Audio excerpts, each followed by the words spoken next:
Relation between kinetic energy per unit volume and pressure, kinetic theory of gases chapter 12। ध्यान से सुनना बेटा, last class में हमने एक फॉर्मूला किया था प्रेशर ऑफ द गैस का। मान लो एक कंटेनर है, उसके अंदर गैस है, उसका प्रेशर का हमने क्या फॉर्मूला किया था बताइए, 1/3 रो वी बार स्क्वायर। ठीक है, this is RMS velocity of the gas, या आरएमएस वेलोसिटी को कहते हैं रूट मीन स्क्वायर वेलोसिटी। मैं उसके बारे में बताऊंगा आपको। ये डेंसिटी है और ये वेलोसिटी ऑफ द गैस है।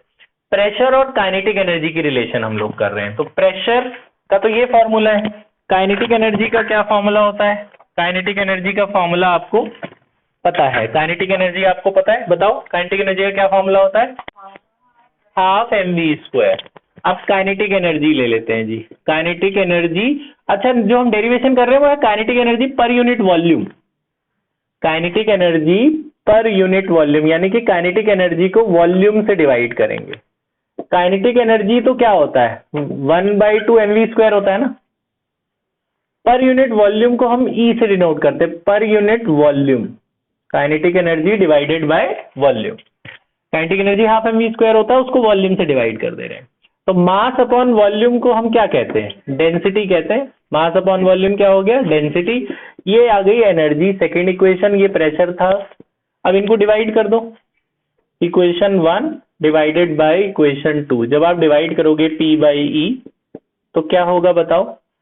ये पूरा कट जाएगा ना, ये वही एवरेज वेलोसिटी आपकी है, वेलोसिटी कटी जाएगी और रो भी कट जाएगा है ना।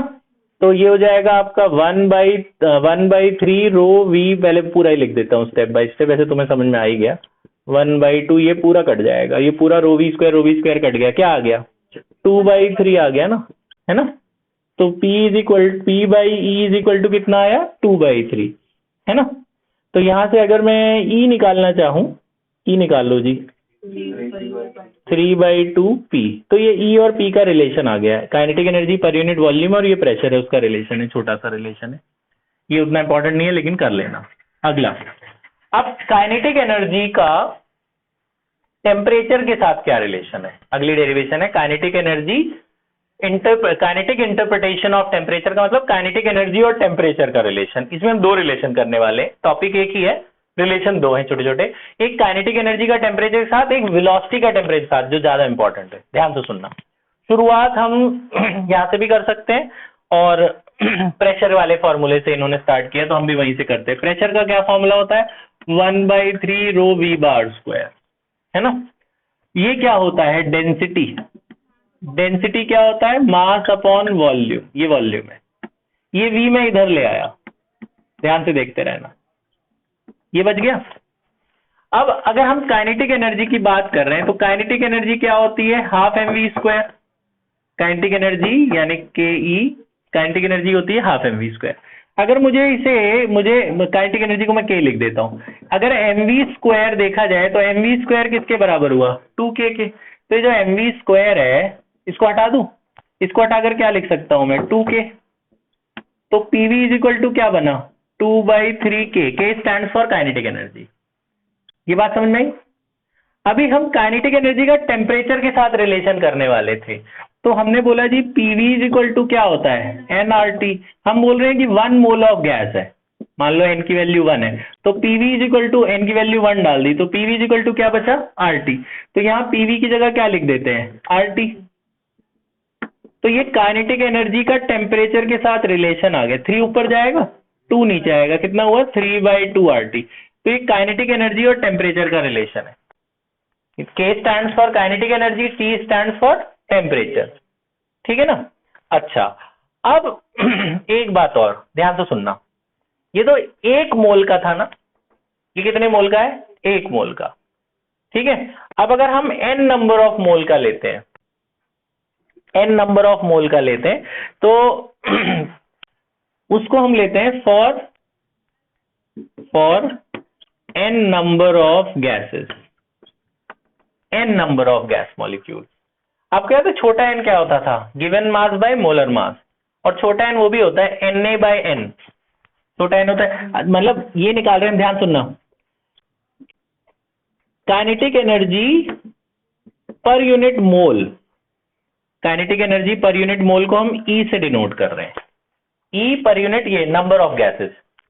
माने पर गैस का, ये तो एक मोल की बात हो रही है ना, एक मोल का इतना है, n कितना था यहाँ पे 1, एक मोल की इतनी होगी, तो एक मॉलिक्यूल की कितनी होगी, एनर्जी ऑफ वन मॉलिक्यूल, एक मॉलिक्यूल का निकालने के लिए n से डिवाइड कर देंगे, जैसे बात समझ आ रही है, n नंबर ऑफ का ये एनर्जी है, तो एक मॉलिक्यूल का क्या होगा, जैसे 100 पेन तुम 10 रुपए का लाए, तो एक पेन कितने का लाए, 100/10, तो ये n नंबर ऑफ गैसेस का सबका एनर्जी है, ये एक मोल की एनर्जी, एक मोल में तो बहुत सारे एटम होते हैं ना, तो एक एटम की कितनी एनर्जी होगी, तो इसी को n से डिवाइड कर दो, तो ये जो एनर्जी आई, ध्यान से सुनना, ये आया 3/2 R डिवाइडेड बाय n, ये जो n है वो Na है, एवोगैड्रो नंबर, और RT यहीं रहेगा, ये T यहीं रहेगा, ध्यान से सुनना, ये जो R/n नहीं है, इसको एक कांस्टेंट कहते हैं, R/n को कहते हैं, R/na जो है इसको कहते हैं बोल्ट्जमैन कांस्टेंट, KB, इसको क्या बोलते हैं, बोल्ट्जमैन कांस्टेंट, यहां लिख देता हूं मैं, ये इस चैप्टर में एक जगह और इस्तेमाल होगा, तो याद रखेंगे आप, R/na को कहते हैं बोल्ट्जमैन कांस्टेंट, तो ये जो R/na है इसको हटाकर आप KB लिख सकते हो, तो ये एनर्जी का फॉर्मूला है, ये एक मॉलिक्यूल का फॉर्मूला है, एक मोल के पास इतनी एनर्जी होगी, और एक, इन दोनों एनर्जी में फर्क देखना, ये एक मोल की एनर्जी और ये एक मॉलिक्यूल की एनर्जी, समझाएंगे, ये लिख लेना, एनर्जी ऑफ वन मोल में तो बहुत सारे होंगे ना, 6.022 10^23 मॉलिक्यूल्स होंगे, एक, मैं बोलूं एक ऑक्सीजन की एनर्जी निकालो तो ये फॉर्मूला लगा, मैं बोलूं एक मोल ऑक्सीजन की एनर्जी निकालो तो ये फॉर्मूला लगा, ठीक है, फर्क। अच्छा, ये डेरिवेशन तो यही वैसे खत्म हो गई थी, ये तुम्हें थोड़ा सा एक्स्ट्रा बताया, अब जरा इधर देखो, इधर दिख रहा है, थोड़ा सा इधर उधर, हाँ ध्यान बोर्ड की तरफ, बस ये लास्ट 2 लाइनें बतानी है मैंने,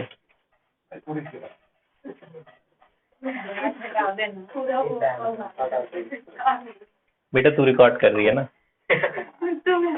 हाँ चल देख, ठीक है, दुनिया को हटा देगी तू।